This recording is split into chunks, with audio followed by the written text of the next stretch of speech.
if you will. If you're on a PC, on the navigation there. Please keep yourself on mute if you're not speaking. Remember to unmute. We're going to be doing roll call votes for each action. And so please remember to take yourself off of mute. When you do speak, and we encourage our members to discuss the items today, please make sure you introduce yourselves so that we can appropriately recognize you in the minutes, particularly if you're going to be making a motion on an action item today. Billy Gamble is going to the Q&A or chat session. So if folks do have trouble reaching us, raising their hand, please feel free to use that chat feature. That's all I have, Mr. Farrell. Thank you. Thank you, Sarah. We'll turn to a roll call. Andrea, please call the roll. I'll start with Nancy Agee. Nancy Agee, can you put yourself off mute? Okay. I'll move to Delegate Bagby. Delegate Bagby. Secretary Ball. Here. Thank you. Senator Barker. Senator Barker. You're muted, Senator. I'm here. Okay, great. Thank you. And then Ben Davenport. Here. Thank you. Jim Dyke. Jim Dyke. Oh, sorry, I was muted. Here. And Mr. Farrell. Here. Speaker Fillicorn. Here. Mr. Haywood Fralin. Here. Leah Freeman. Here. Senator Howell. Here. Doug Wanarina. Here. Secretary Lane. Here. Delegate Mugler. Here. Secretary Carney. Here. Senator Ruff. Here. Senator, oh, gotcha, thanks. Steve Smith. Here. Thanks. Todd Stadelmeyer. Here. Robin Sullenberger. Here. Delegate Torian. Here. Pia Trigiani. Here. Marilyn West. Here. Joe Wilson. Here. And Debbie Wynn.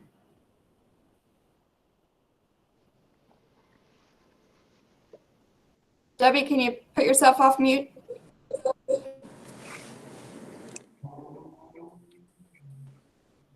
Mr. Chairman, we have a quorum. Thank you, Andrea. We did let the public know they'd be available for comments, that we did receive some written comments, which I think Sarah or Andrea, one or the other will read them. So this is a comment from Region 7 from the Council Chair Sid Banerjee, and it's directed to Mr. Johnston and the state board members.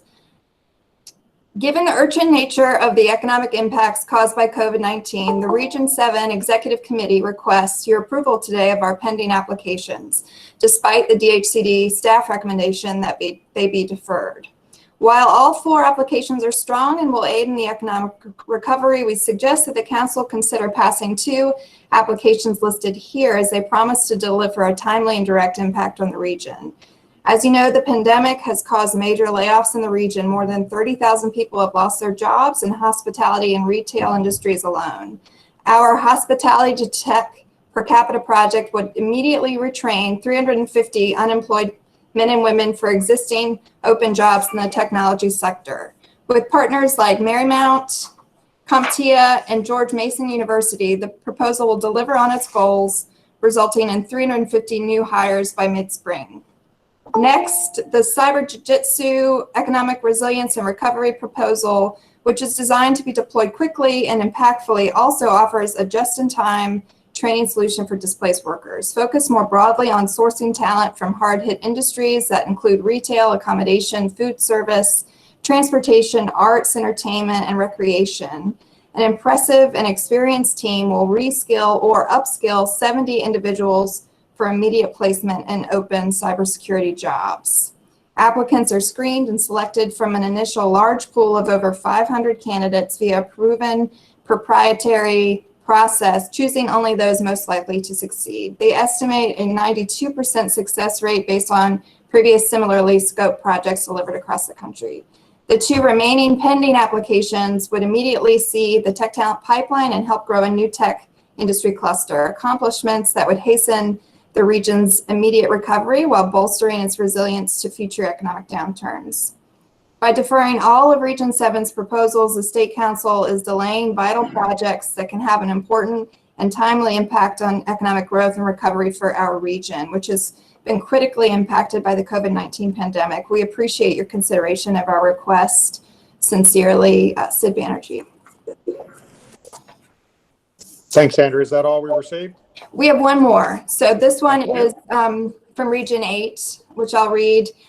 This comes from Joni Island, the Vice Chair for the Region 8 Council. And it reads, the Region 8 Council would like to convey our desire for the board to positively consider our sites enhancement application because our region is desperately underrepresented in marketable sites. The sites submitted in this proposal were originally identified and prioritized by Draper Aiden Associates and subsequently by VEDP, both Region 8's PDCs and the Region 8 Council, the Grant Review Committee, and the Shenandoah Valley Partnership, in addition to key stakeholders throughout our entire region. These sites are prioritized and aligned with our 2017 Growth and Diversification Plan, as well as the 2009 update as well, both approved by DHCD. Because our council feels so strongly that we need to move forward, we would ask that you consider approving this application contingent upon approval of Board Policy Number 9. We believe this proposal is essential to economic competitiveness in the Shenandoah Valley. We respectfully ask that you approve this transformative project. And that's the end of the comments. Thank you very much, Andrea. All right, so the next item is our consent agenda. Mr. Chair, this is Jim Dye. Can I ask a question? Jim, go ahead. Are we going to discuss those two matters now, or we bring that up later in the meeting? In the meeting, later in the meeting when we get to them on the agenda. Okay, thank you. Okay, so next is consent agenda. As you'll recall, because of we're gathering this way, we can't ask for a show of hands. So every time we have a vote, we do a roll call. There are 5, I believe, action items for us. The first is the consent agenda. There are 2 things on the consent agenda. When we get to the competitive applications, there are 2. Per capita, there are 9. And then the ERR, there's 1. And the Virginia Virtual Workforce, there's 1. So what I just, as we have in the last couple of meetings, when we get to one of these action items that have multiple components, and if anyone, I'm gonna ask that they be all approved together, and any single member wants to pull anything out of the package, just let us know, and we'll set that one aside and vote on it separately. And that'll start with the consent agenda, of which there are 2 items. One is the minutes of the September 22 meeting that we had, and the other is the board policy number 10. And what this does is extends the ERR program application deadline to align with the application deadlines provided as our traditional application deadlines we have in the packet. As we do in all these meetings, we will assume that everyone has read all the materials in advance. So I'll move. Is there a motion to approve the consent agenda? So moved. Is there a second?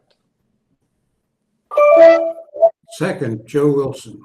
Thank you. Would anyone like to pull out either the minutes or an extension of the deadline for submission under the ERR program? Okay, we'll vote on the 2 of them as a package. All those in favor say aye. Aye.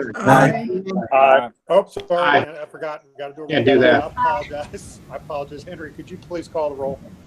Sure, I will. I'll start with Nancy Agee. Here. Delegate Bagby. A yes or no? Delegate Bagby? Okay. Secretary Ball? Aye. Senator Barker? Aye. Ben Davenport? Aye. Jim Dyke? Aye. Chairman Farrell? Aye. Speaker Fillercorn? Aye. Haywood Fralin? Aye. Leah Freemount? Aye. Senator Howell? Aye. Doug Wanarino? Aye. Secretary Lane? Aye. Delegate Mugler? Aye. Secretary Carney? Aye. Senator Ruff? Aye. Stephen Smith? Aye. Todd Stottlemyre? Aye. Robin Sullenberger? Aye. Delegate Torian? Aye. Pietro Gianni? Aye. Marilyn West? Aye. Joe Wilson? Aye. And Debbie Nguyen.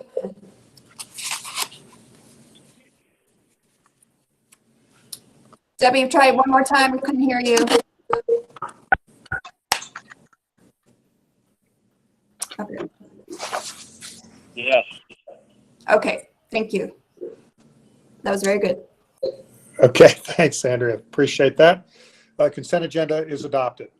All right, so we turn to new business. The first item is a presentation on from Eric on public investment privately owned sites. This is the issue we discussed at our last meeting. I just wanted to make sure the board had sufficient time to. It is different. Staff supports this. I think the administration supports it. That's what I believe I've heard. They're obviously on the phone and can speak for themselves. Yeah, I wanted the board to have time to consider it. There's a white paper on this. I'm sure everyone's read, but I'll turn it over to Eric for his review. Thank you, Mr. Chairman. Thank you, members of the board, for being here today for this important meeting. There's two items.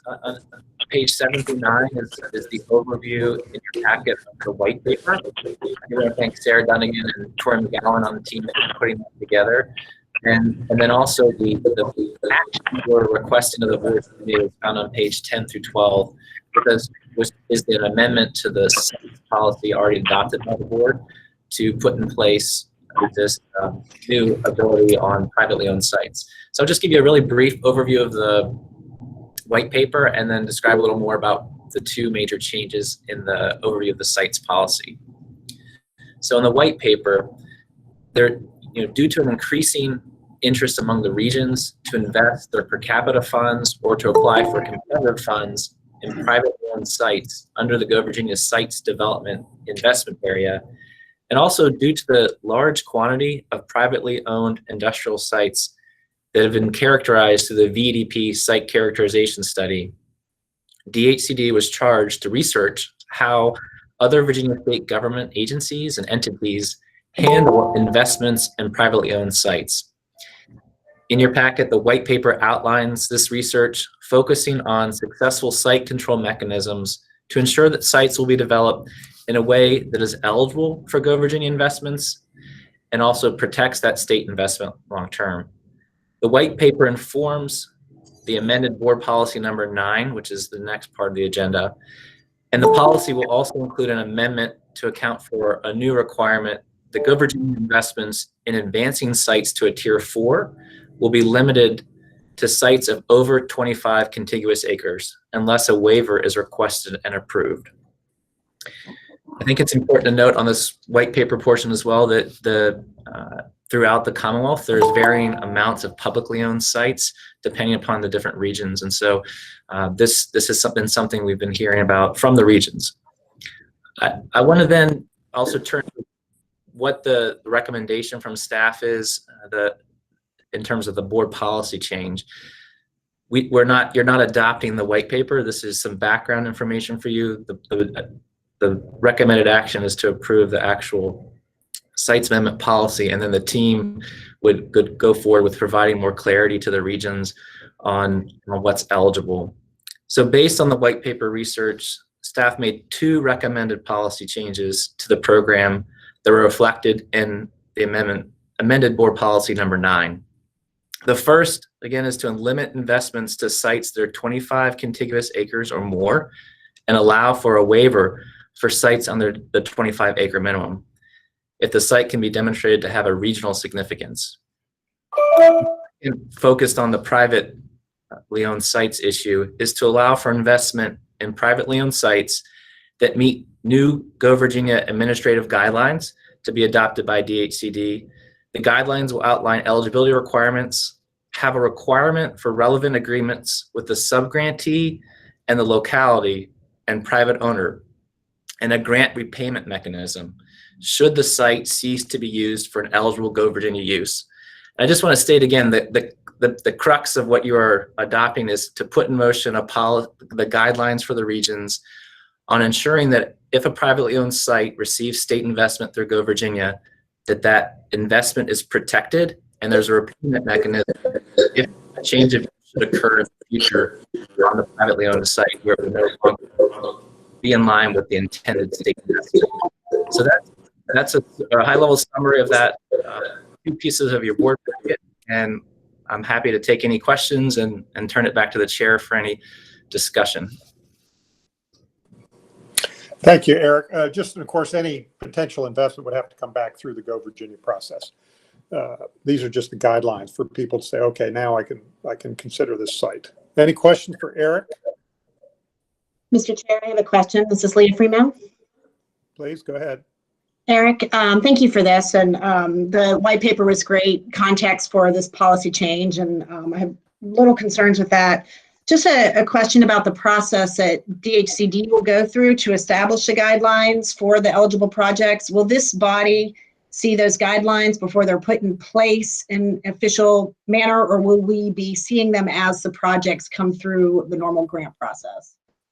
Those guidelines in action, I guess, to be more clear about that. Sure, Mr. Chairman, Leah Freeman, thanks for that question. So the intention of staff is to, with the amended, if the board so chooses to adopt the policy, that we would then go and formalize guidelines that could be amendable at the administrative level at the agency. We are happy to bring those back to show the board, but the intention would be to work on those with our agency, VEDP, and the regions to formalize the guidance and how you implement basically protecting that state investment. Any future projects that would come through that would be privately owned sites, we could then, as they come through, demonstrate how they've met the guidelines for that protection of the state investment and protection of our regions and grantees, which is equally important, so that as localities and the regions invest in privately owned sites, they still have a mechanism that protects them to repay the Commonwealth if a privately owned site changed ownership or changed use away from the intended, higher paying job creation benefit of the Virginia grants. Sarah, do you have anything to add to that? I'd just like to emphasize, because I think this process of developing the guidelines is important, but our plan is to create a work group, which again is from the regions, including our economic development partners at the state, regional, and local level. I think our goal is to do something which is administratively simple. We don't want to create a burden, but we do want to make sure that those assurances are there that would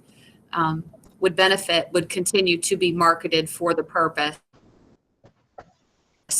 in your application. And we don't anticipate any issues with that. We've certainly discussed that with some of our county partners. It is a typical conversation we would have with a federal or a state.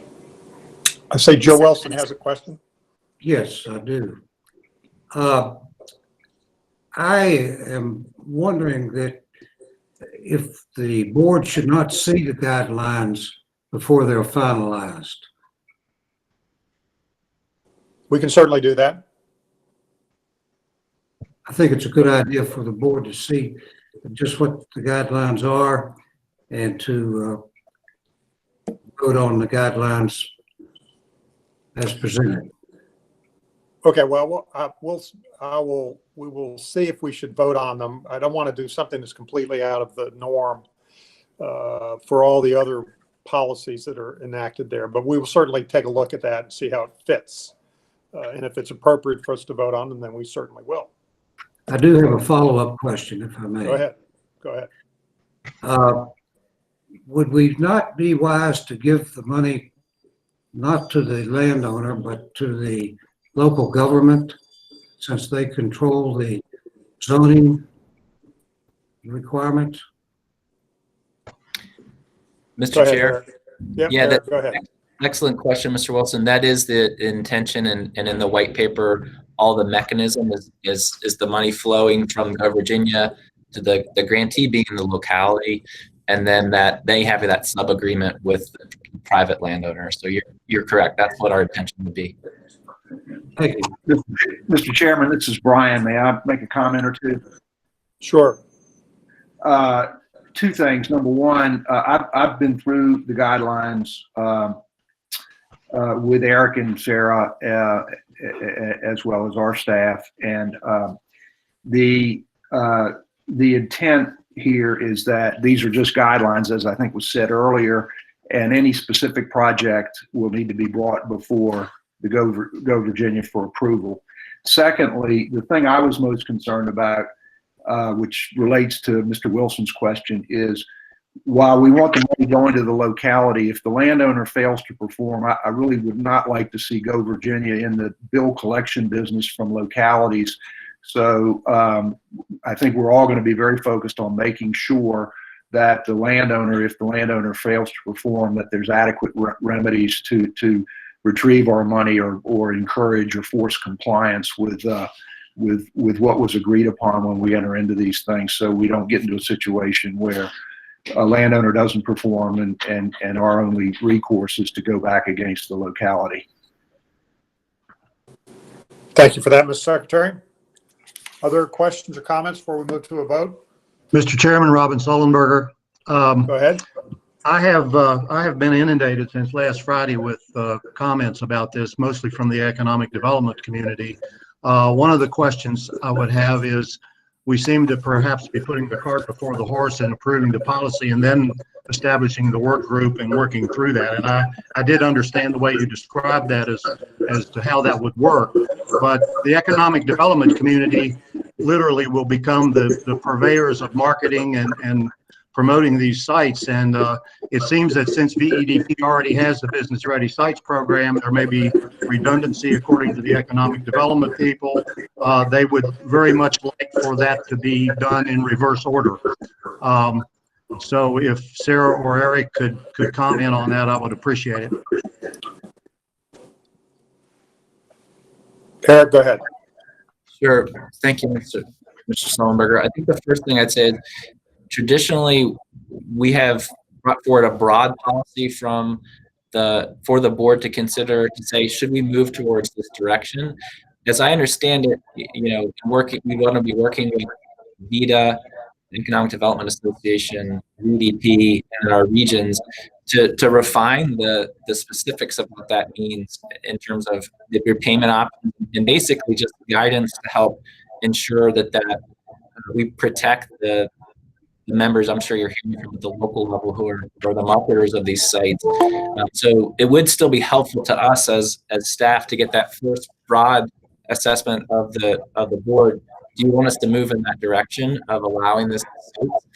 And then we can work with the stakeholders to refine and drill down into ensuring that they feel comfortable with the direction of how we would ensure that what Secretary Ball mentioned, we want to protect the localities and the state in this, not just, and the local economic developers and the private developers in this, so that it's all very clear. And we feel like we can do that with that board policy adopted today. We'd be happy to bring back to show you all the guidelines and make that an evolving process of amending those as you hear things.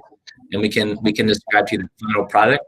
The reason I would recommend you report that the board approve the board policy amendments today is because we do have several projects before us that, if you give us that green light, we can begin to work with those localities, and at the same time as we're working on the policy to ensure we move that way.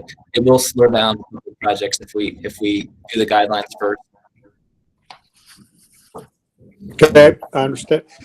Robin, I think that actually the normal process, the actual cart before the horse, I think the proper way to do it is to adopt the policy and then ask them to implement the guidelines. I think that Secretary Lane has a question. Thank you, Mr. Chairman. Just a comment to follow up Secretary Ball's and Mr. Wilson's. You're right. There's competing obligations between giving it directly to the localities and to the individual private landowner. As you know, if we give something to a private owner, we've got to receive a service back to meet the constitutional requirements of that. So I think there's a way to bridge that by getting the locality involved and giving us, if we don't get that service, to be able to protect ourselves. But I would also second that we coordinate this policy. I would ask Eric and his team with what DEDP is doing and how they select sites, or at least the board would have that guidance as they decide how to put money in those, because there will be a substantial investment in DEDP in this arena too. So just a couple comments. Thank you, Mr. Chairman. Thank you, Secretary Lane. Any other questions or comments? All right, is there a motion to adopt the amendments to board policy number 9? Ben Davenport, so moved. Second. Second. Second. Thank you. Jim Dunn. Any further discussion? Andrea, please call the roll. Nancy Agee, Aye. Delegate Bagby, Aye. Secretary Ball, Aye. Senator Barker, Aye. Mr. Davenport, Aye. Mr. Dyke, Aye. Chairman Farrell, Aye. Speaker Fillercorn, Aye. Mr. Fralin, Aye. Ms. Freeman, Aye. Senator Howell, Aye. Doug Wanarina, Aye. Secretary Lane, Aye. Delegate Mugler, Aye. Secretary Carney, Aye. Senator Ruff, Aye. Mr. Smith, Aye. Mr. Stottlemyre, Aye. Robin Sullenberger, Aye. Delegate Torian, Aye. Pia Trigiani, Aye. Marilyn West, Aye. Joe Wilson, Aye. and Debbie Wynn. Aye. Thank you. Thank you. The motion's adopted, and board policy number 9 is appropriately amended. And Eric and Sarah, we'll look forward to you transmitting to us the proposed guidelines, and then we'll make a consideration whether they need to come to the board or just for information purposes or for a follow-up discussion. We'll now turn to the director's report. Again, there are going to be 4 different action items here. We'll start with competitive. We'll start with the competitive applications. Go ahead, Eric. Thank you, Mr. Chairman. Just remember, just a reminder to keep yourself on mute until you have the roll call vote. Just a couple things. It's an exciting pipeline. DHCD received a total of 14 applications this round, including 9 per capita implementation, 3 statewide competitive, and 1 economic resilience and recovery application. 12 of which are in front of you today as part of the packet, representing approximately $14.5 million in requests. Please note that included in the packet are 6 projects for which staff, based on work group feedback, are recommending to defer for further work by the regions. And Sarah will review those as she gets to each of those recommendations. I know there were several public comments regarding those. And to put in context, it is not out of the ordinary for a deferral and many of the best Go Virginia projects have had a deferral and things they had to work out to become into compliance with the state board's goals. And then, for instance, today, several are coming back with much stronger projects that were deferred previously as well. The 2 applications that were removed were removed by the regional council on those applications and those applicants. I really do want to thank those that participated in the October work group reviews of the applications. We had multiple board members and subject matter experts that put a lot of time into reviewing a robust pipeline. Our board members were Nancy Agee, Secretary Ball, Ben Davenport, Jim Dyke, Haywood Fralin, Leah Freemow, Doug Wanarina, Robin Sullenberger, Pia Trigiani, and Marilyn West. And then our subject matter experts were Dean Barber on sites, Susan DeSubio from VDP, Larkin Garby on entrepreneurial ecosystem with Good Work Society, Green on workforce with the Governor's Office of Chief Workforce Development Advisor, Lee Hutchison from DHCD, a resiliency program analyst, John Loftus from VDP, Sean Malone from CIT on entrepreneurial ecosystems. He's their VP for entrepreneurial ecosystems. Debbie Melvin with VDP, Tracy Munyon, also a resiliency expert at DHCD, Cass Rasnick, Deputy Secretary of Commerce and Trade, Dr. Patrice Perry Rivers, Director for Center for Entrepreneurship at Virginia State University, Admiral Ann Phillips on the resiliency application from the Governor's Administration, Jennifer Stevens with President for Virginia Ed Strategies, Bob Stolley, President and CEO of CIT, Tracy Tynan with the Virginia Unmanned Systems Center at CIT, Brett Vassy with the Virginia Manufacturers Association, Tracy Wiley, the Director of the Virginia Small Business and Supplier Diversity Agency, and then also Megan Welch at VDP. I'm going to ask Sarah Dunnigan to review these details of each project, and as the chairman mentioned, we'll vote on each application type as a block, and you'll be able to pull any applications where you'd want further discussion outside the block. So thank you again for those who reviewed, and I'll turn it over to you, Sarah. Thank you, Eric. I'm going to start with the statewide competitive applications, and that represents $4.5 million in total requests, leveraged a $5.3 million in total match, with 2.3 of that match coming from local government partners. Both of these applications are in the cluster scale-up category. Could you advance the slide, please? Thanks. For the 2 proposals, we've got 6 out of the 9 regions participating. One of those projects I mentioned is kind of a hybrid project. The details are listed there. Next slide, please. The first project I'd like to share with you is Virginia BioConnect. The lead region on this project is Region 4. Partnering regions, in effect, co-applicants are regions 2, 5, 7, and 9. This is in the cluster scale-up category, but if you read the summary, you'll see there's really some workforce development specifically through some internship efforts, also some entrepreneurial support, cluster scale-up support. The applicant is Virginia Bio. The outcomes are 254 biohealth sector industry jobs. They are going to support 100 internships, particularly in life sciences and biotechnology, support the formation of 15 new firms, attract additional funding of $25 million. That's going to happen primarily through an entrepreneur in resident program, which will create some partnerships with area universities. 50 new interregional collaborations. So significant about this project is really the creation of biohubs or life science hubs across the Commonwealth, linking them together, leveraging resources. And at the end, 15 additional life science companies recruited to Virginia, and we believe in part attracted by the critical mass and the scale of the life science and biotech industry. Thank you. The next project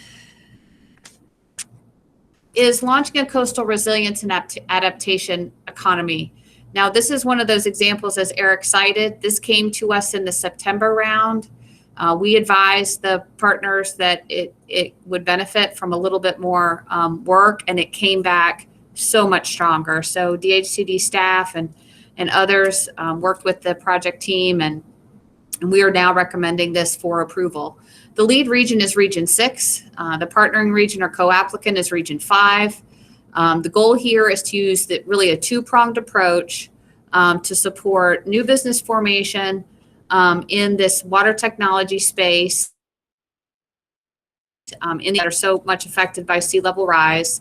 And then also to provide service and support to companies in the region to help them mitigate some of the challenges associated with that, including interruption to business themselves, et cetera. So in terms of outcomes, the accelerator program will support 10 companies directly. This is a proven model that's occurred in Region 5. It'll allow it to expand into Region 6.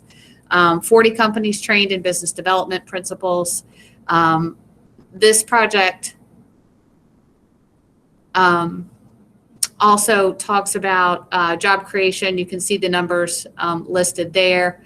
I think also significant is the formation of a consortium that's going to really speak at the highest level about some of these issues associated with sea level rise and resiliency. So this request is $2.9 million. The match is listed there. You can see the total budget is fairly large. This is a extensive project, and staff is recommending this one for approval. All right, so this is the competitive applications. Would anyone like to pull either one of the two applications out of a block?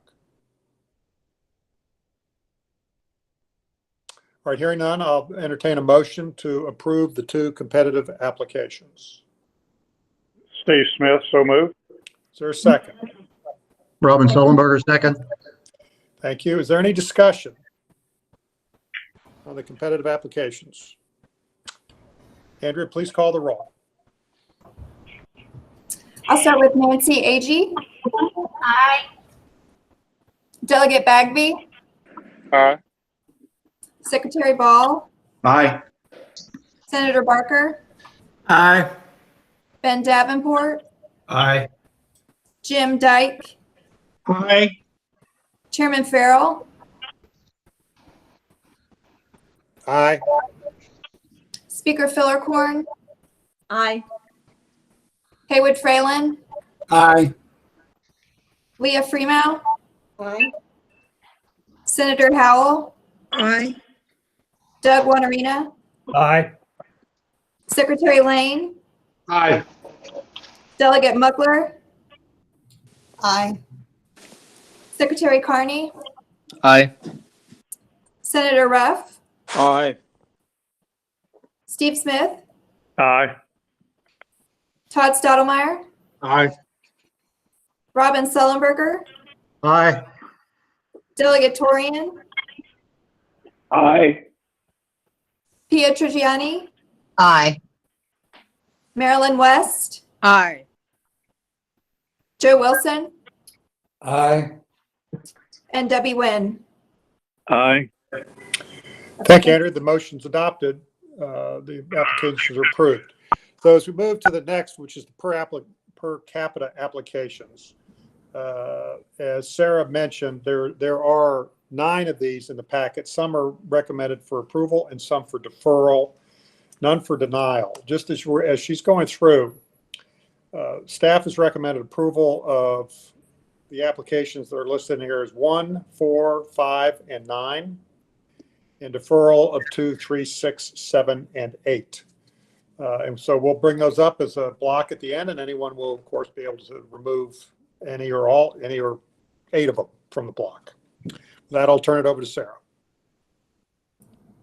Thank you, Chairman Farrell. So we had 9 proposals, applications submitted in the per capita category. We had 7 out of the 9 regions participating. In terms of investment strategy, and this is how I'm going to share them with you today, we had 3 in the workforce development category, 3 in site development and infrastructure, and 3 in the startup ecosystem space. Total requests of $10.1 million. Match of 6.7 brought to the table to support these projects. And that includes just shy of $2 million in local match. And again, that would be match contributed by a local government or on behalf of a local government through an intermediary. So that's a little bit on that. Next slide, please. So we will start with Region 2. This project is the Central Virginia Community College CTE Academy.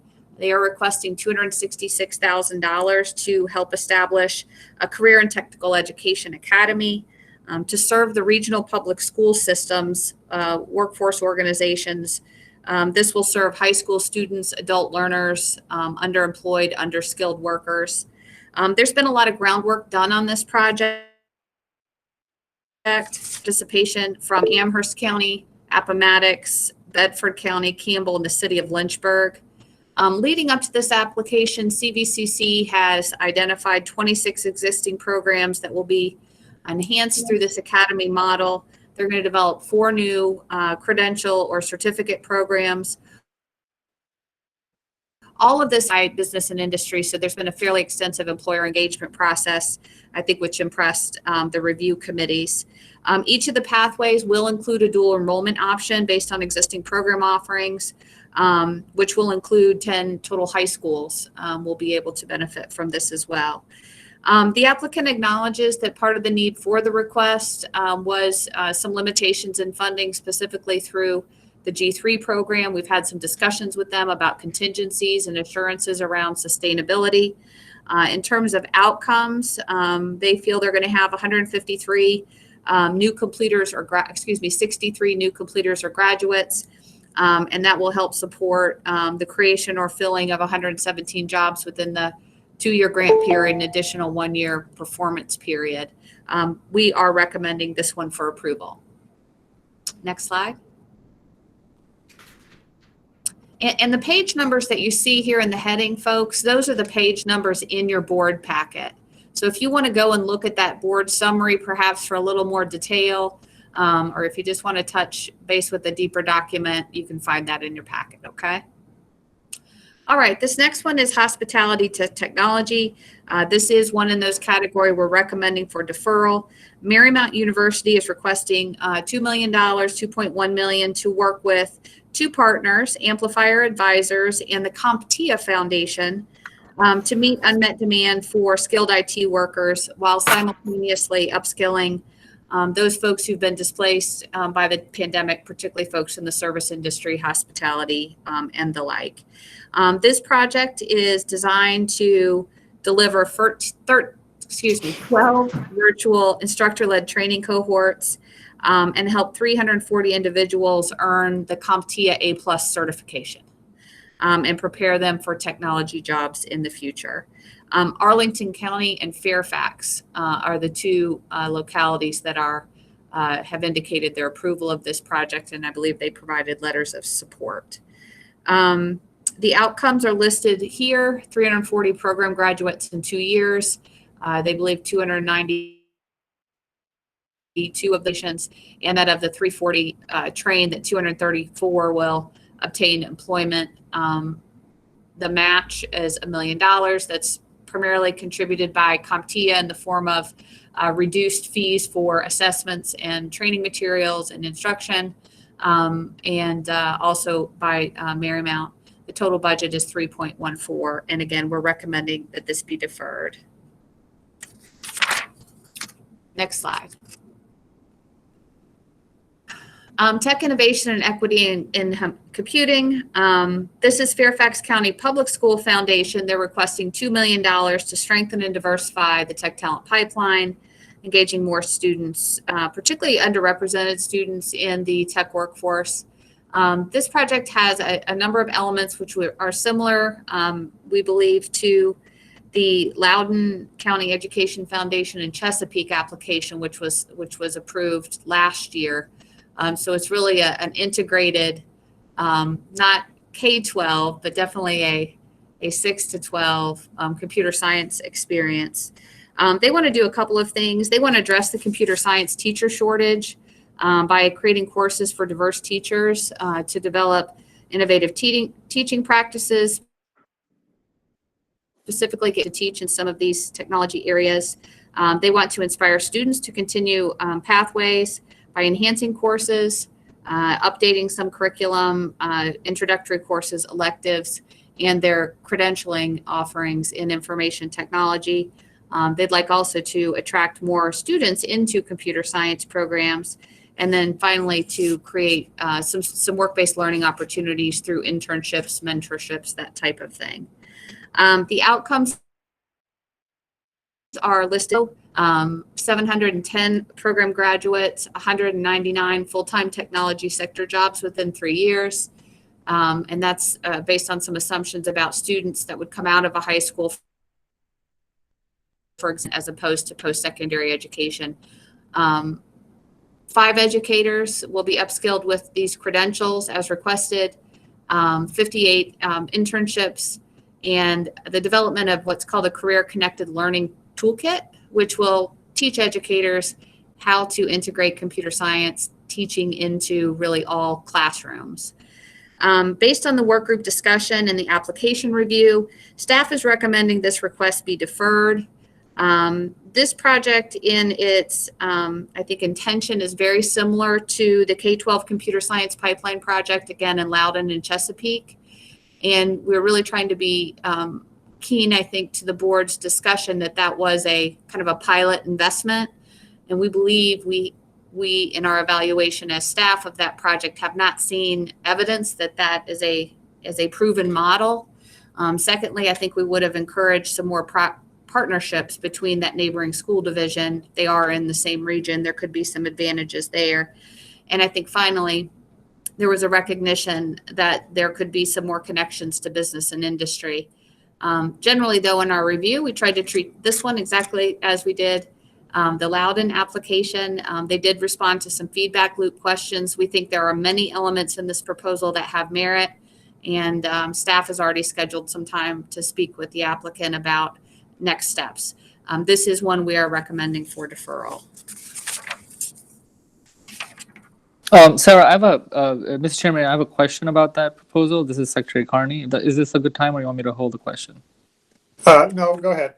Thank you, Mr. Chairman. So, Sarah, I'm glad that the staff is deferring it. If it's all right, I'd like to get more information too, because I remember when we reviewed the Loudoun and Chesapeake proposals, we deferred it, I think, once or twice before they came up and really ramped it up. And the reason I also mentioned that, I'm not opposed to this. I think, in theory, this is necessary. However, we do have a tech talent fund at the K-12 set up that's also investing in CS education at the K-12 level, about $1.35 million a year. So I'm just wondering if that's also being leveraged, because that's out there along with other innovation grants. So I just want to make sure that we've utilized other grant opportunities as well. And then, of course, the deferment to really tie in the business community more effectively would also help. So just wanted to make that comment.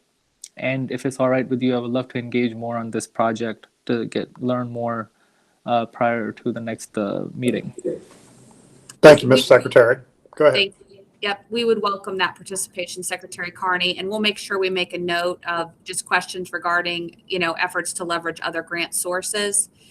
It was clearly stated in the application, and we appreciate the transparency that the integration of the computer science learning from DOE, while an exciting opportunity, was in their impression or their opinion unfunded. And so I think that's one reason they approached Go Virginia. So we might be able to work to increase awareness of those other funding sources as well. Thank you. Thank you, Sarah. Go ahead. Number 4. Okay, next slide, please.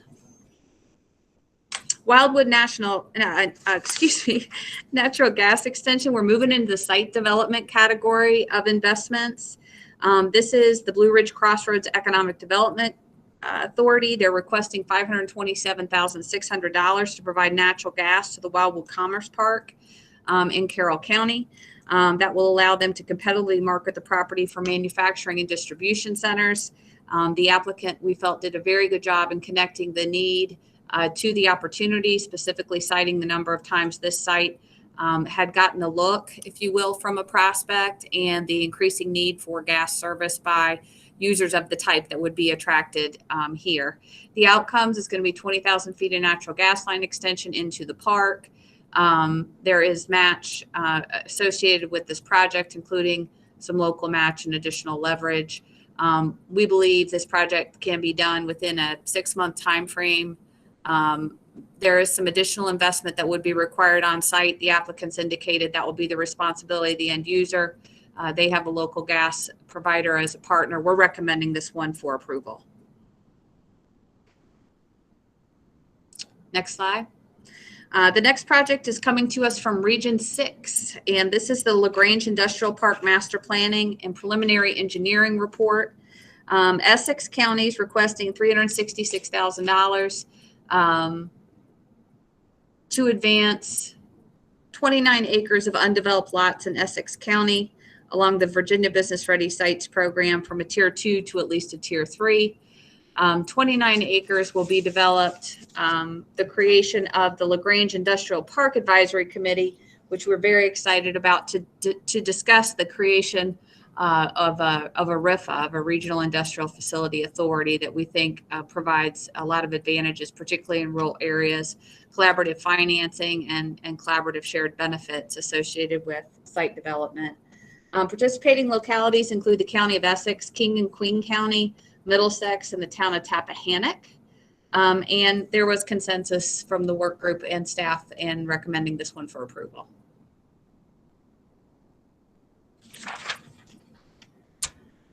Shenandoah Valley Sites Enhancement Program. The Shenandoah Valley Partnership's requesting $1 million to elevate 10 sites in Region 8 to the next tier on the site characterization scale by completing due diligence work associated with the sites. The participating localities, there's a lot of participation. Augusta, Bath, Frederick, Rockingham, Shenandoah, Warren, and the cities of Harrisonburg, Stanton, and Waynesboro have all submitted sites as a part of this application. In terms of outcomes, the due diligence will be completed for these 10 sites. And for folks in the biz, this definitely does increase the marketability of those sites. We'll move 3 sites totaling 741 acres to Tier 3 and 7 sites totaling 700 acres all the way up to Tier 4, which is typically a site can be ready for someone to start moving ground and construction within 12 to 18 months. And that's kind of the track a company, it's highly desirable. So again, the request is a little over $1 million. There is match here. All of that is local match. Typically investments, recent investments by the localities and site improvements. Total budget of $2.2 million. As I've mentioned, a number of these sites are privately owned, but I think the board's addressed that in their previous decision. We are recommending this application be deferred. I think the general consensus was that further prioritization of site done. I think that could be done in fairly short order. So this one's recommended for deferral. Next slide, please. The next application is from Region 5, 757 CoLab, moving into the startup ecosystem. I mentioned there's 3 projects here. They are requesting $2.27 million to continue building momentum, develop new innovation entrepreneurship program, which is described there. It is really described as a collaborative funding vehicle that will provide coordination of services for 3 support organizations: 757 Angels, which has previously received Go Virginia support; 757 Accelerate, which has also received a prior grant from Go Virginia; and 757 Startup Studios. So it's proposed that 757 CoLab will streamline processes, personnel, and services, basically housing all the administrative functions of the 3 entities I've mentioned in a new organization. And there's going to described here greater efficiencies, opportunities for density of entrepreneurial activity, increasing collaboration, et cetera. In terms of participating localities, the cities of Hampton, Newport News, and Norfolk. Outcomes, which are listed there, I think are fairly stated. Based on the work group discussion and application review, we are requesting or recommending that this decision be deferred to a later date. Region 5 was awarded, matter of fact, 757, to complete the regional entrepreneur investment strategy for Region 5. And that was really envisioned to be a gap analysis. What do we need to kind of round out the ecosystem? That project is not complete. I think staff, while there were some strong outcomes in 757 Angels, we feel like that strategy will really bring a little bit of clarity to the offerings here in this application. We're recommending it for deferral. Next slide. Northern Virginia Smart Region Initiative. This is from Region 7. Organization called Smart City Works is requesting $1.6 million to establish Northern Virginia as a world-renowned center of excellence for urban technology innovation. Their plans are to do a couple of things, 3 things specifically: recruit high-tech ventures to Northern Virginia through an international soft landing programming, and also nationwide recruiting efforts, so business recruitment. To accelerate the growth of high-tech startups, they currently offer a business acceleration program. And then finally, to create pathways to commercialization with a number of university partners to help smart tech companies validate product fit for their innovation. So smart technology, smart cities is kind of the overarching theme here. There are a number of localities who've indicated their support. Arlington, Fairfax, Fauquier, who's actually in Region 9, Loudoun, Prince William, Stafford, Region 6, and the town of Herndon. There are a number of outcomes that are described here, but based on the work group discussion and application review, we are recommending that this request be deferred. I think we've got some questions specifically around the business attraction activity, would typically not be a Go Virginia funded effort. And just to speak a bit more about some of the partnerships with the applicant, there are certainly some very good activities here in the startup ecosystem space. So we're recommending this one for deferral.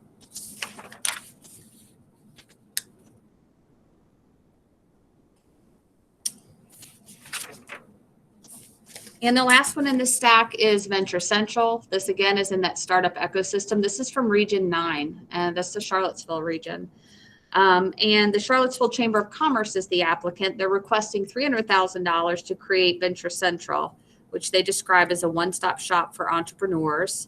I think we all recognize how challenging it is to be a one-stop shop, but I do think they hope to connect entrepreneurs in this region to resources. They want to provide a physical front door for all stages and provide concierge-style services that complement some of the other service offerings in the region. They want a connected network of support organizations, proposing creating some access space for meetings, lectures, and events, and also targeted programming. The outcomes here include, as listed, but I think critical is they do have an eye on this idea of what are the survival rates for new companies in the region, and they believe that by better connecting companies in the targeted industry sectors, that they can accomplish this, improving the survival rate for businesses. There is match listed here. Some of that is local match and some additional leverage in the full budgets described. There was consensus support from the work group. We're recommending approval of this project, but I would encourage you to look at the board summary which is on page 39. It does include, I think, some specific direction from the work group. Namely, we want to make sure it's understood. Go Virginia kind of challenged each region to identify its coordinator, right? Or its quarterback was the term that has been used. And approval of this application certainly isn't intended to designate the chamber as that entity.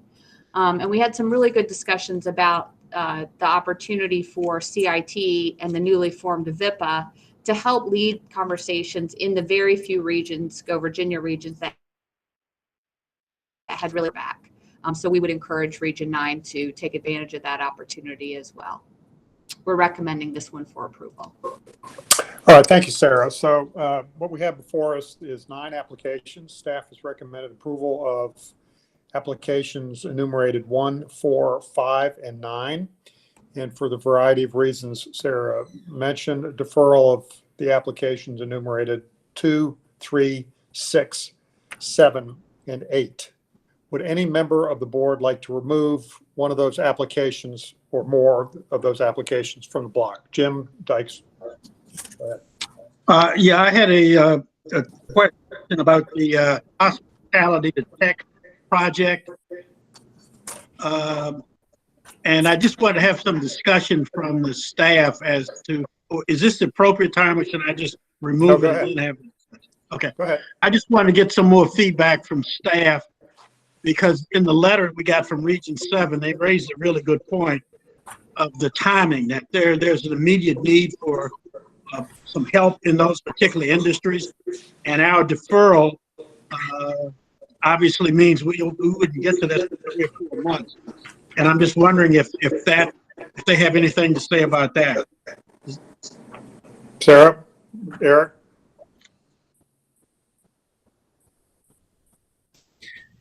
So I'll start. This is Eric. Thank you, Mr. Dyke, for that question.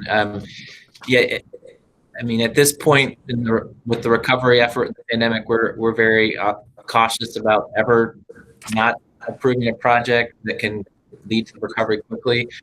We did, though, weigh all the facts with the subject matter experts and do recommend that it be deferred from the item Sarah gave. Sarah can give you a little more flavor on some of those. I think it will get to more outcomes if we defer.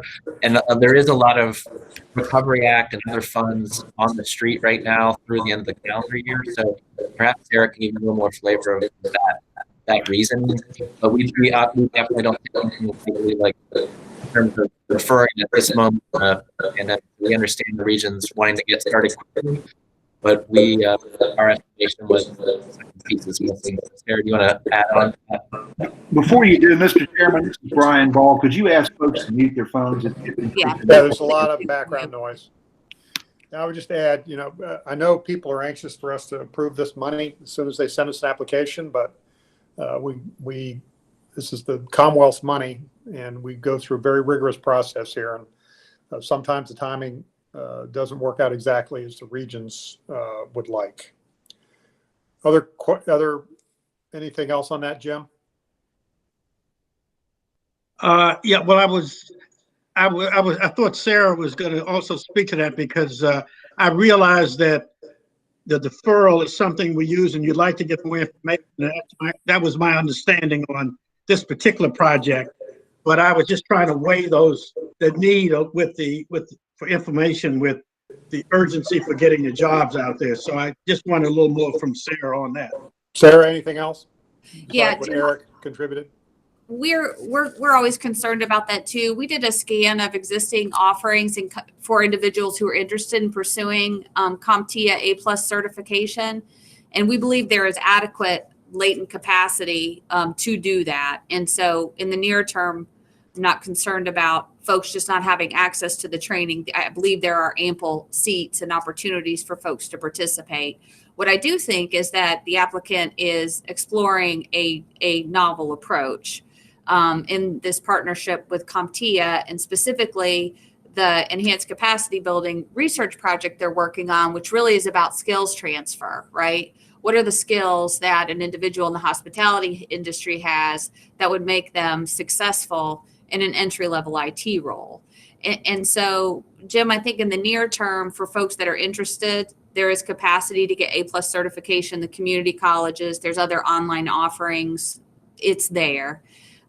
What I think would be interesting to see develop is how this approach, which does include some soft skills training and some other things, is going to be additive and different.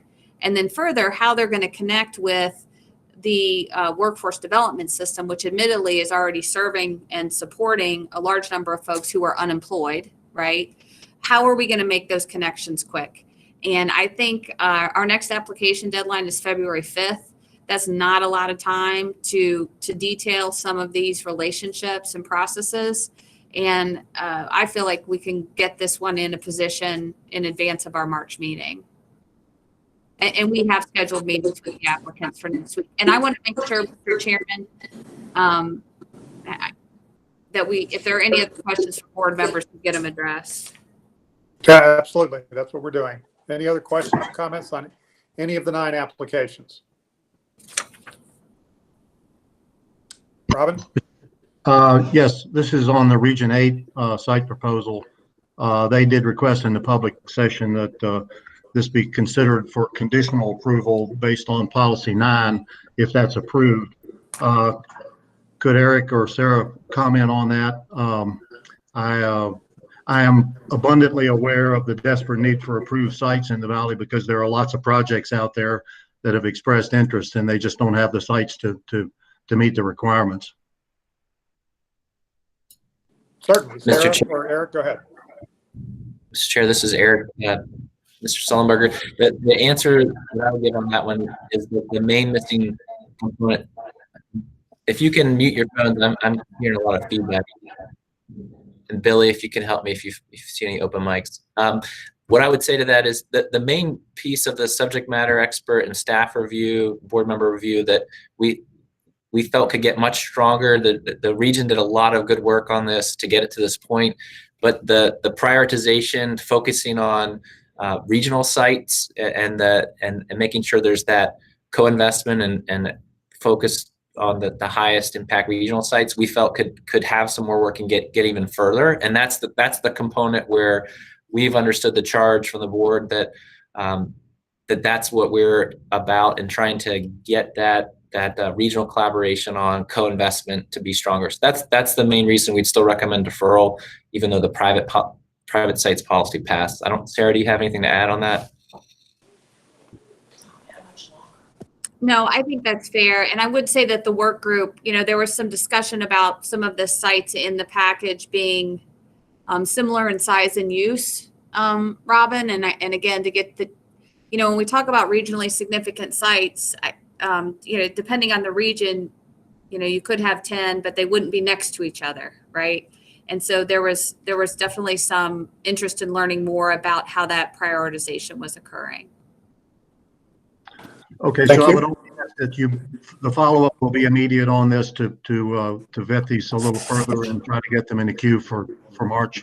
Absolutely. We're scheduling meetings this week, sir. And we let the regions know of the staff recommendations last week and started scheduling appointments immediately.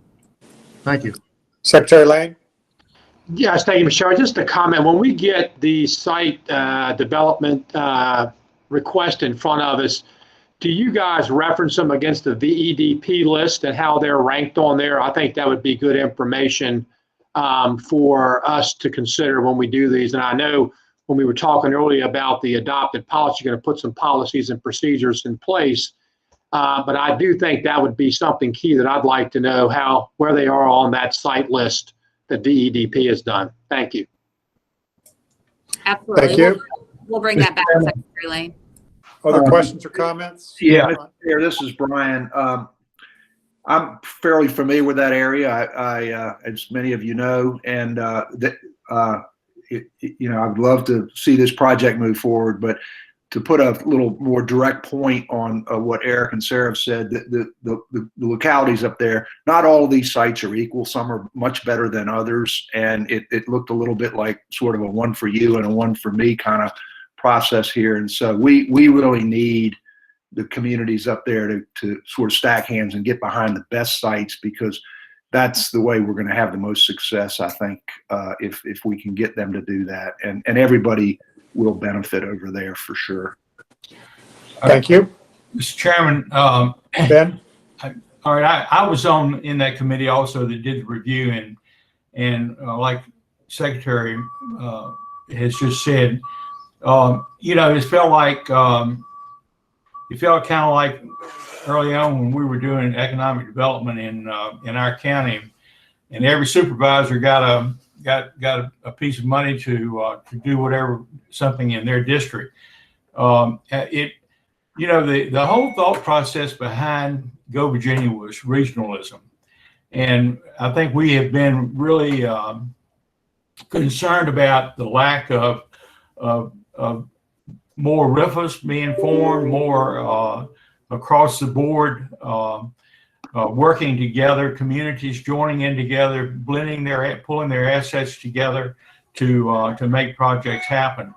And you know, this whole thing about Go Virginia was, the whole theory behind it was regional thinking, encouraging more regionalism. And frankly, we're just not seeing what we hope to see. Thank you. Thank you, Ben. Any other questions or comments about any of the 9 per capita applications? Would anyone like one of the 9 removed from the block? I'll entertain a motion then to approve applications 1 through 9 as a block. Is there a second? I move it. Is there a second? Dubby. Yes, Dubby. Second. Any further discussion? Andrea, please call the roll. Start with Nancy Agee.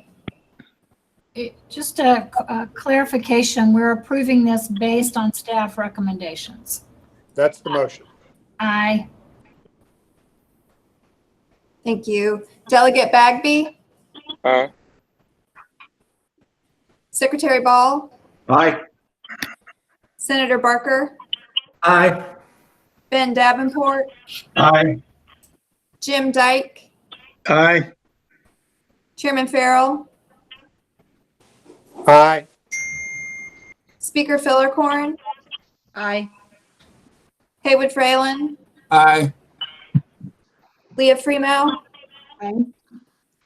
Senator Howell. Aye. Doug Wanarina. Aye. Secretary Lane. Aye. Delegate Mugler. Aye.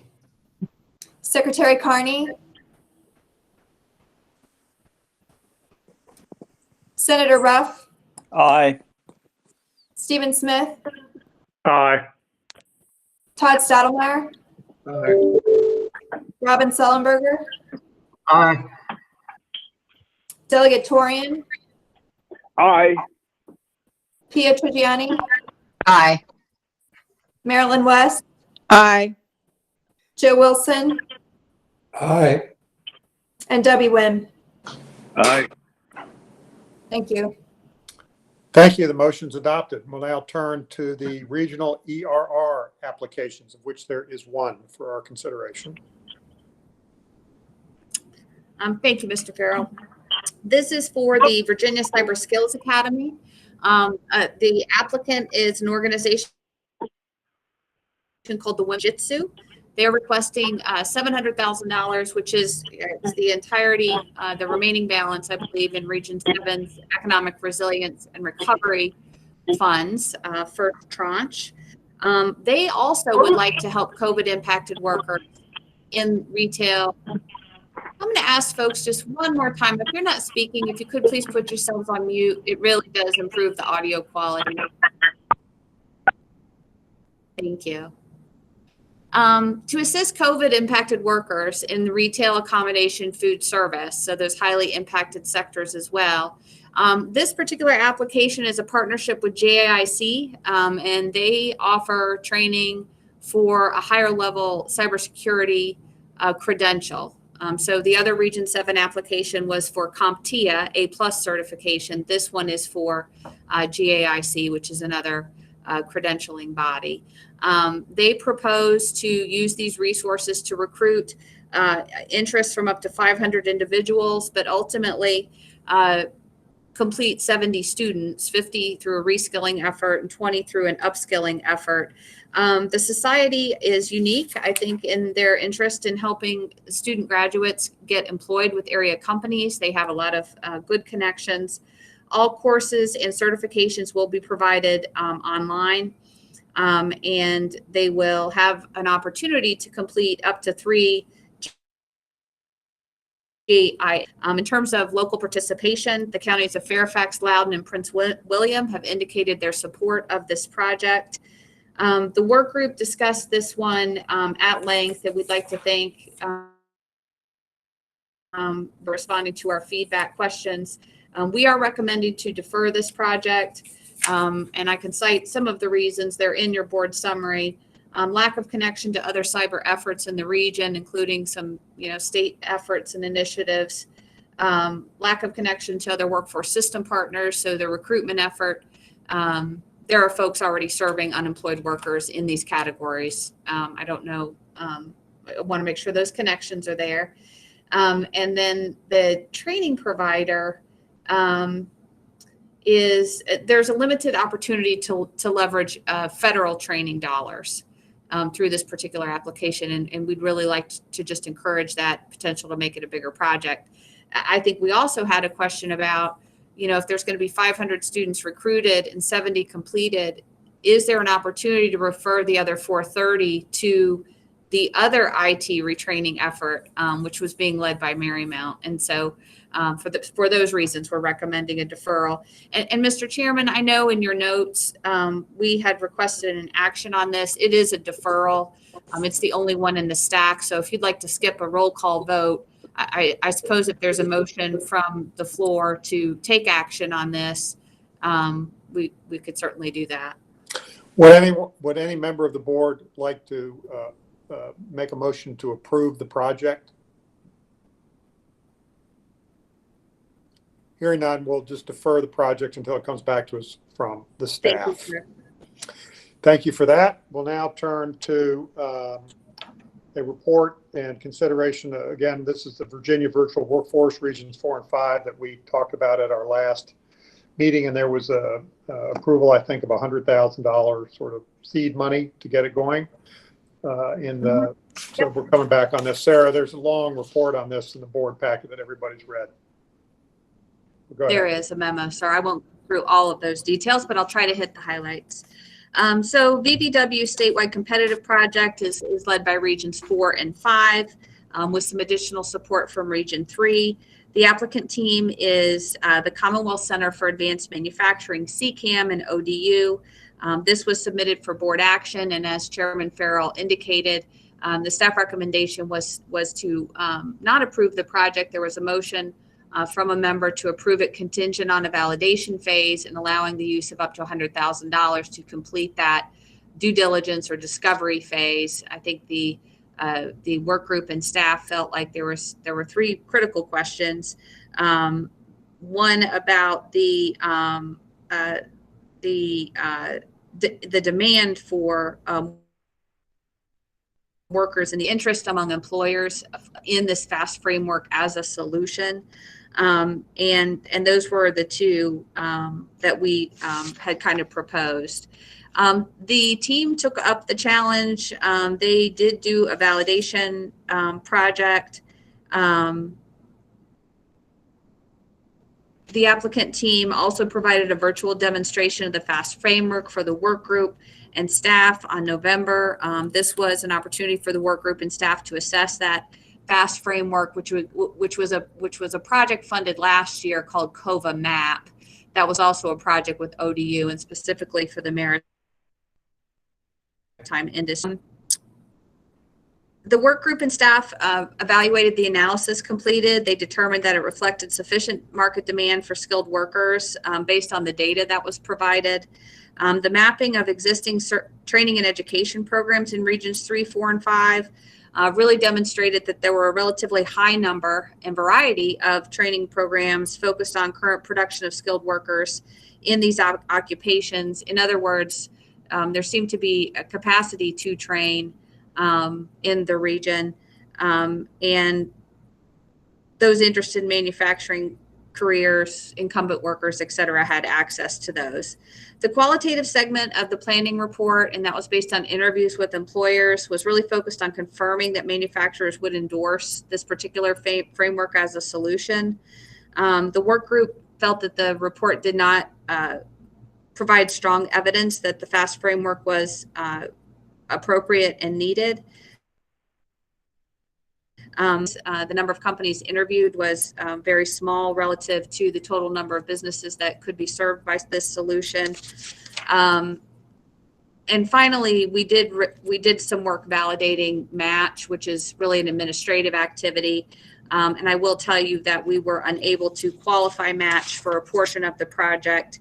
And that may have ended up being about 40% of the total match required. We could not directly attach in support of the activities described. For the work group recommends that the implementation or second phase of this project not be approved and that the remaining funds be returned to Region 4 to be deployed in other projects. So any questions or comments about staff's recommendation on the Virginia Virtual Workforce Program? Mr. Chairman, this is Debbie. I was the one who asked for the validation study, and I think this is a completely appropriate answer. Okay. Should I take that as a motion? Happy to do so. Is there a second? Second, this is Nancy. Is there further discussion on this application? All right, Andrea, please call the roll. Nancy Agee, Aye. Delegate Bagby, Secretary Ball. Aye. Delegate Bagby's aye. Okay, thank you. Noted. Senator Barker, Aye. Ben Davenport, Aye. Jim Dyke, Aye. Chairman Farrell, Aye. Speaker Fillercorn, Aye. Haywood Fralin, Aye. Leah Freemouth, Senator Howell, Aye. Doug Wanarina, Aye. Secretary Lane, Aye. Delegate Mugler, Aye. Secretary Carney, Aye. Senator Ruff, Aye. Stephen Smith, Aye. Todd Stottlemyre, Aye. Robin Sullenberger, Aye. Delegate Torian, Aye. Pia Trigiani, Aye. Marilyn West, Aye. Joe Wilson, Aye. and Debbie Wynn. Aye. Okay, the motion's adopted. Thank you all for that. Okay, those are all of our action items. Sarah's now going to give us a brief report on the Economic Resilience and Recovery Program. It's been quite successful. Then we're going to have a presentation from Bob Stolley on the Virginia Innovation Partnership, and then a couple of quick updates, recognizing we have about 40 minutes left in our time allotted. So that'll turn it over to Sarah. Thank you. Next slide, please. What you have in your board packet, it's just a memorandum. We just wanted to keep you apprised of the distribution or the obligation of the ERR program fund member. The board provided an allocation to each region of $1 million.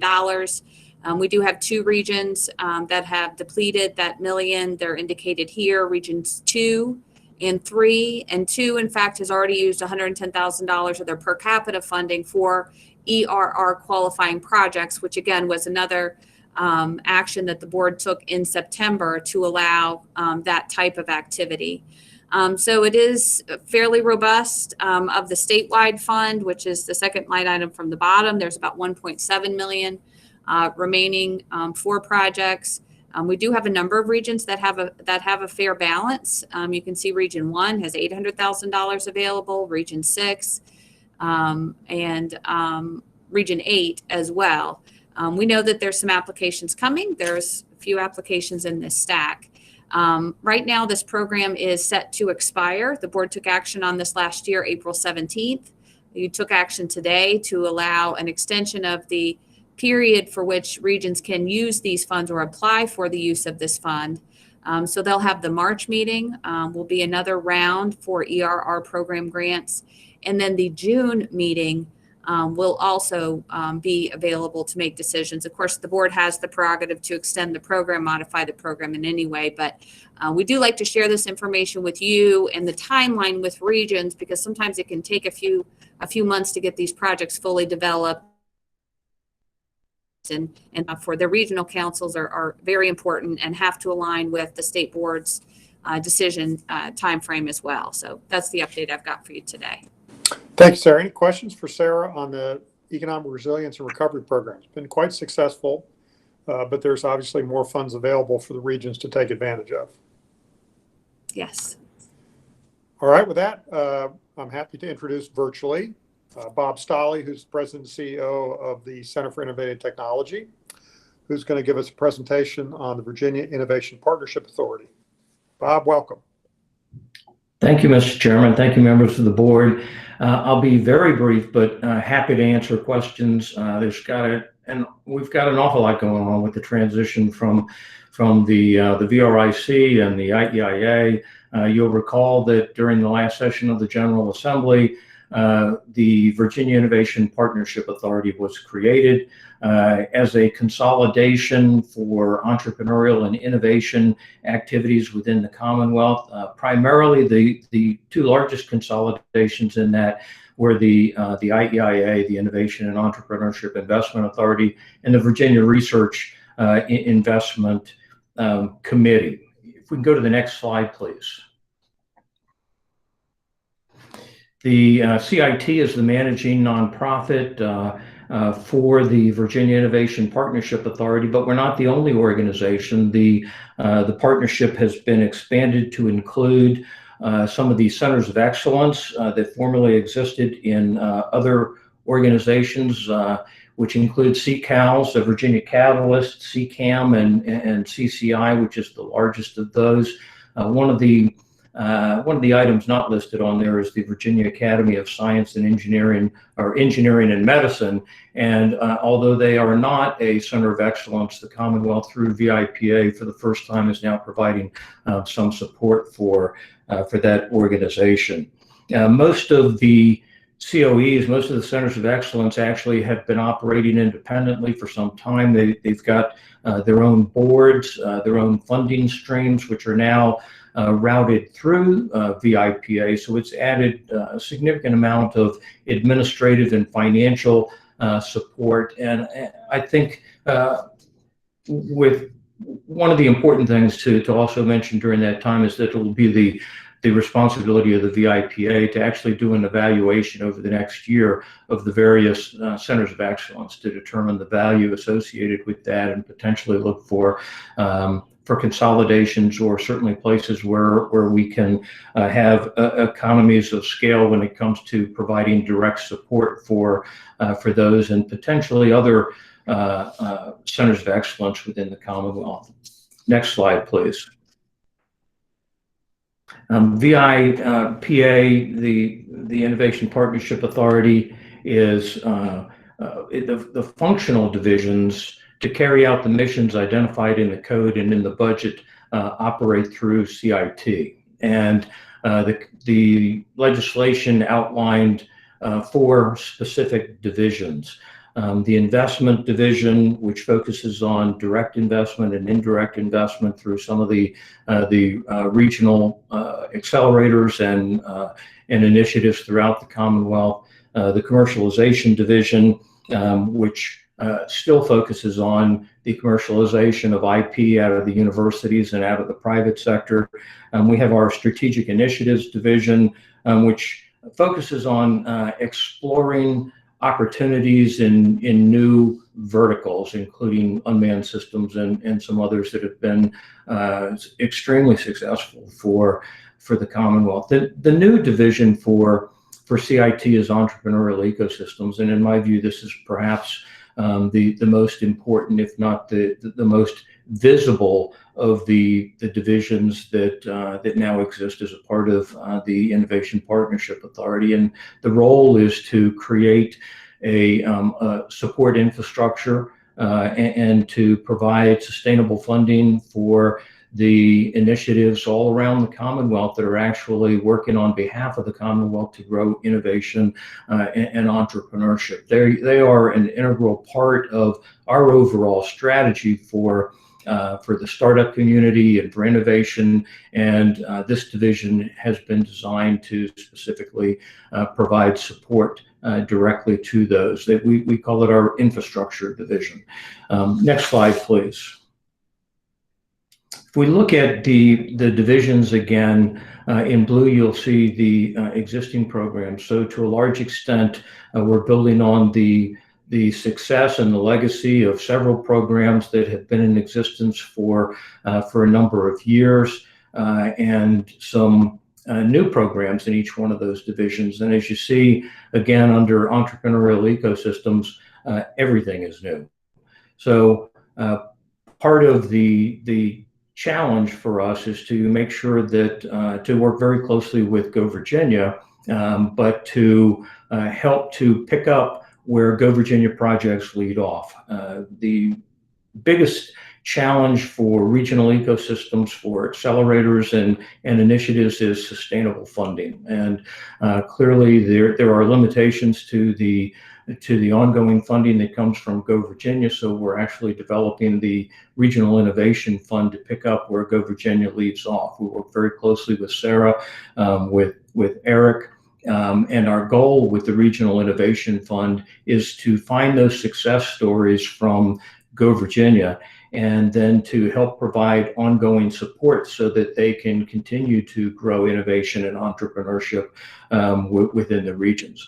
There's also a level of infrastructure that we are developing. We're working closely with the accelerators to create the Virginia Accelerator Network. We're creating information portals and a variety of other infrastructure that's needed for the 9 Go Virginia regions and the ecosystems within those regions to exchange information, best practices, and others.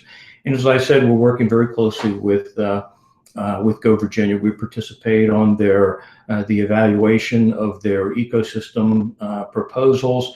But in addition to that, the most important thing I think we're doing with Go Virginia right now is developing a single strategy where we capitalize again on the successes of the projects that they have started, that they've been a catalyst for, and all of the programs that we will work to invest in through the Regional Innovation Fund will be those that were started by Go Virginia.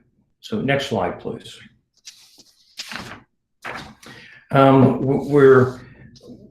We have a board. 7 of the 11 members of the board have been appointed. That's a quorum. The code calls for a majority of members to be a quorum. We've been working very closely with the board members that we have. We're under pressure to have a board meeting before December 31st because that's when the IEIA board sunsets.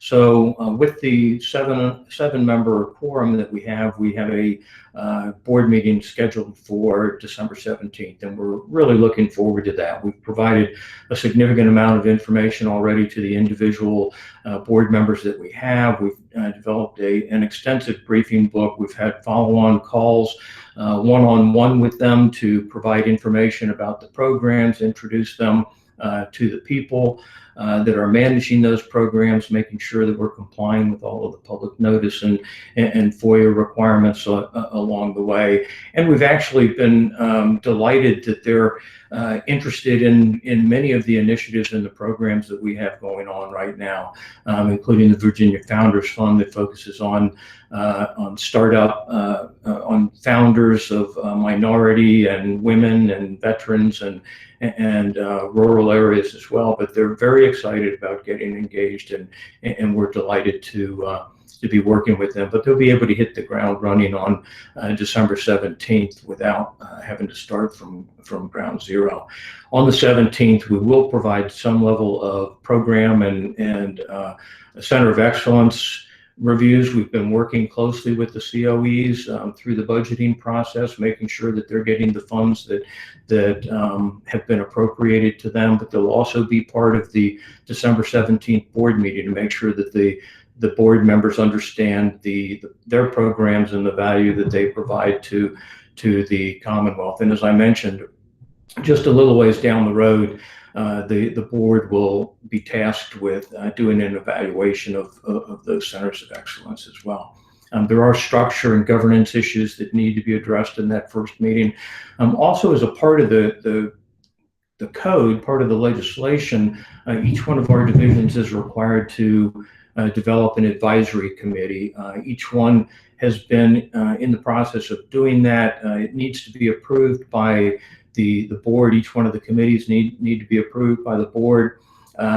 But we didn't want to wait until we had our first board meeting to start bringing that group together. So we've developed 3 individual advisory committees for each of the operating divisions. And in particular, I think of interest for the ecosystems division, the entrepreneurial ecosystems division. We structured it so that it would have representation from each one of the 9 Go Virginia regions. Sarah mentioned a little bit earlier about how we were coordinating to make sure that each region had a designated entrepreneurial ecosystem coordinator or quarterback. We're using those individuals as the representatives, as the 9 representatives on that board. And then we're also adding Sarah, representing Go Virginia. We've got a representative also from VEDP and from the SBDC, so that when we bring that group together, we've really got, you know, a great set of minds that can address a large array of issues. We do need to also have approved at that meeting the new criteria for the Commonwealth Commercialization Fund. That's the successor to the CRCF, the Commonwealth Research Commercialization Fund. And so that'll be another one of those governance issues that need to be addressed. We will, since we don't have a full board, we're very fortunate that statutorily, the Secretary of Commerce and Trade, Secretary Ball, is appointed to the board as the vice chairman, so he can act as the chairman for that meeting. And we're going to defer the election of officers and committees until we have the full complement of board members. We are, as I said, working very closely with Go Virginia. We see this as a partnership from the very beginning. We wanted to make sure that there was no duplication of programs or of funding. We wanted to ensure that we weren't providing a second option for someone who might not have gotten an award from Go Virginia. So we are filling gaps and working very closely with Sarah, Eric, and all of the regional Go Virginia boards to make sure that we are supporting the initiatives that have been established through the process and through Techonomy.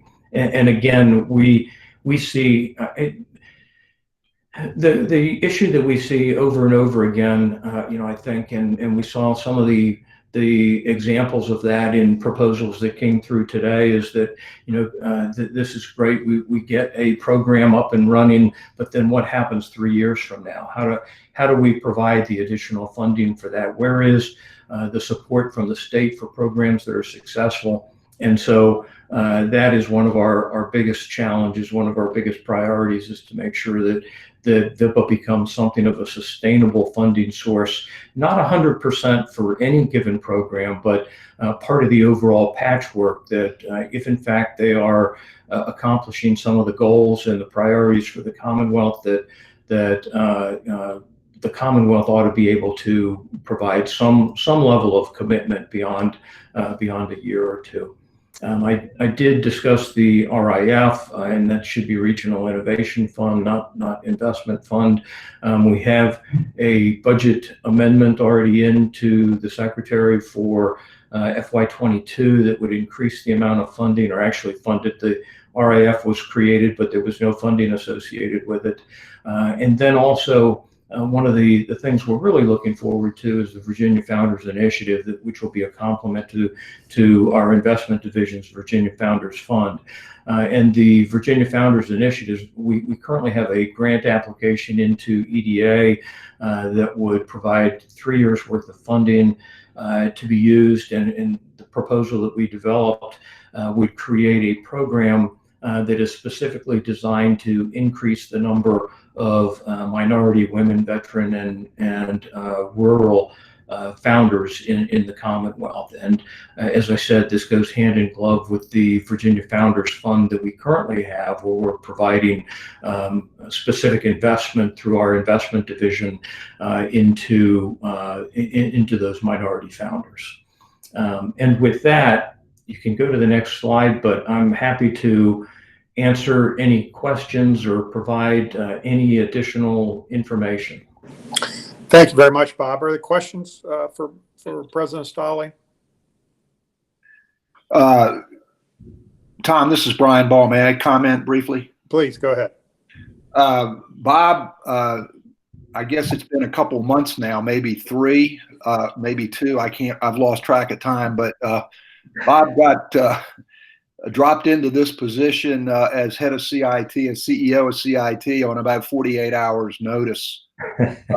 And he has really done a remarkable job with CIT and setting the groundwork to get VIPA up and running. And we really, we haven't missed a beat. And actually, I think our pace has quickened with Bob providing the steady hand at the helm that he's provided. So I just wanted to mention that to all the board members. Thanks. Thank you. Jim? Yeah, I think, Doug, did you have your hand up already? Yeah, I have. Oh, sorry, Doug, I missed it. Go ahead, Doug. Thank you, Tom. Again, I just want to echo what was just said about Bob. Thank you for your report and thank you for your leadership that was thrust on you here at the last minute. What I would say, just I'll make a couple comments and then one ask, and that is VIPA is extremely important as a catalyst that's going to help drive our state as it grows its innovation economy. As we knew through the economy studies, Virginia has fallen behind. And what I would say also is that this body has played a role, an initial role in helping to get this started. As we all found out, that we're probably not Go Virginia was not the right platform, but now we have that right platform in VIPA. And so what I would also say is this, is that around the Commonwealth, there are a number of regions that have started significant efforts to build regional innovation ecosystems. But what I will tell you is they're very fragile, very, very fragile, and made even more fragile by COVID. So we can't go fast enough, in my mind, getting VIPA up and running. And so finally, to my appeal, and I'll be short. If VIPA is going to succeed, we need subject matter experts on our board. And we need, and this board is really going to be the key to driving our innovation activities through VIPA. So I just appeal to our legislators who are on our Go Virginia board. If there's anything that any of you can do individually or collectively to try to get the last 4 appointees to the VIPA board, these are the legislative appointees. I would just urge and ask you to try what you can to get it done as soon as possible. That's my point. Thanks. Thank you, Doug. Jim? Yeah, I would echo everything Doug said, as well as the secretary. The only thing I would add is, Bob, if you could elaborate a little bit more on what's going to be done with respect to CCI, because Go Virginia did have a deep investment in that through VRIC, and we want to make sure that CCI is getting the kind of support it needs to operate through its nodes. So could you elaborate a little bit on the progress that's been made in that regard? Yes, sir. CCI is funded at its full funding level both years of this biennium. So the funding sources are a little different than in the past. In the past, they got $20 million out of the appropriation out of the general fund. This year, in the first year, $5 million is coming from the sale of the CIT building, and in the second year, $10 million is coming from that same fund, the sale of the CIT building. But there's been no slowdown whatsoever as to the funding. It does go through Go Virginia now. There is some, it goes through the VIPA, and there is some level of oversight provided by the VIPA board once it's in place. We're working very closely with Luis da Silva at this point. There was a budget amendment passed during the special session that allowed the president of CIT to disperse some of the funding that potentially would have been held up because we didn't have our board at that point. But that has alleviated the problem for CCI and for CCAM. So right now, we're not having any issues with them. We've had several discussions with Luis. I certainly can't speak on behalf of what the funding would look like in the following biennium, but they get $20 million each year of this biennium. Great. Thank you very much, and just continue the strong support for them. Thank you. Thank you, Bob. I don't see any other hands raised. So Bob, thank you very much for your presentation. It's very interesting. We look forward to continuing to work with you all, and good luck getting your board all staffed up. Thank you. All right, the remaining presentations are information items. One of them, I asked Sarah and Eric to give the board a sort of a review of what has happened to date from our first applications, each region, how much money has been dispersed, and what kind of categories. But there's a couple other information items, and we have about 15 minutes left, Sarah, so it's all yours.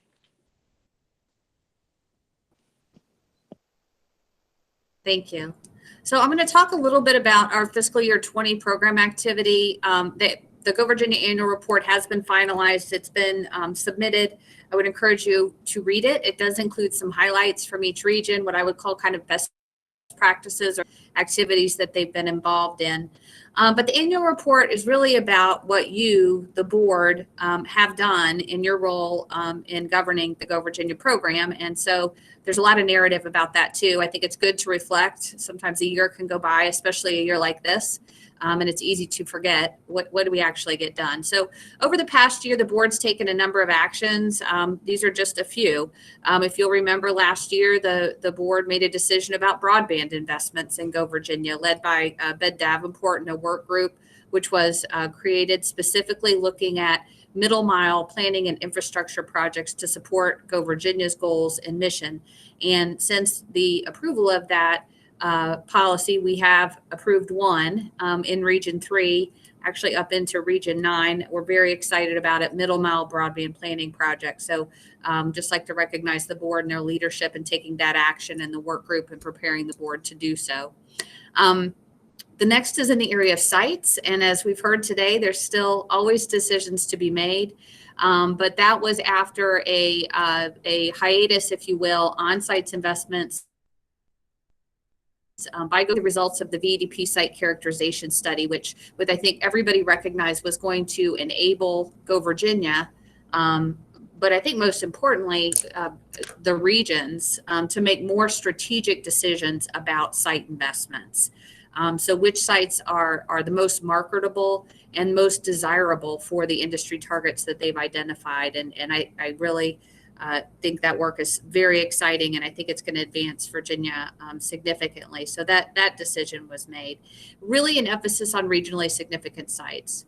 In December, Chairman Farrell challenged us all in convening a leadership summit. If you'll remember, we had that large meeting and we invited all the council leadership to come and share their experiences and make recommendations about how we could make the Go Virginia program even better.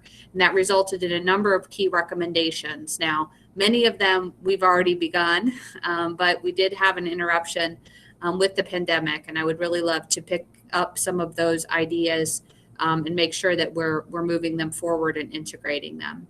And then COVID response, which is really, from a staff perspective, been such a big part of what we've been active in. I think we were one of the first state agencies to kind of, with your direction, mobilize resources for regions so that they could respond immediately to the economic realities that were being created by the pandemic.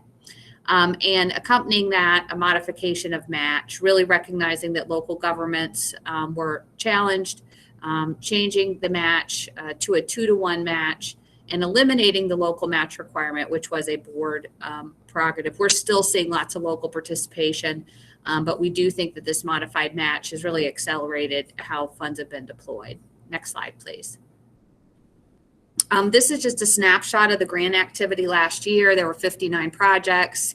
You can see we saw activity from each of the regular Go Virginia side, which is that column in the center, and the economic resilience and recovery, which is the column on the right. I would like to call out Region 1. They were the lead region for that relatively large Gen Edge statewide project. And so that's inflating their numbers a bit, but there's still been a little bit of activity in that category for them as well. Next slide.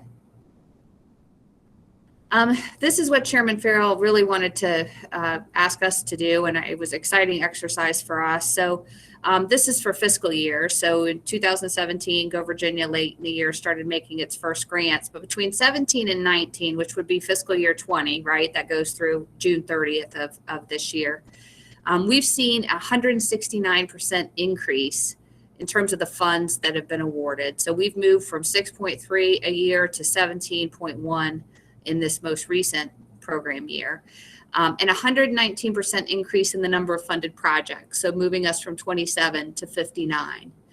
Now, what does that mean for next year? So, we took a look at where we are fiscal year to date, not including the decisions you made today, just the decisions that were made in September and the small number of administratively approved projects. We've already obligated $8.7 million during this fiscal year for 25 projects. So based on what we're seeing on a quarterly basis, staff estimates that we will likely obligate between $28 and $30 million for fiscal year 21 and could fund as many as 70 projects. So you can see we're on a trajectory here. I think we've got two things happening. I think the program's matured. I think the regional councils are really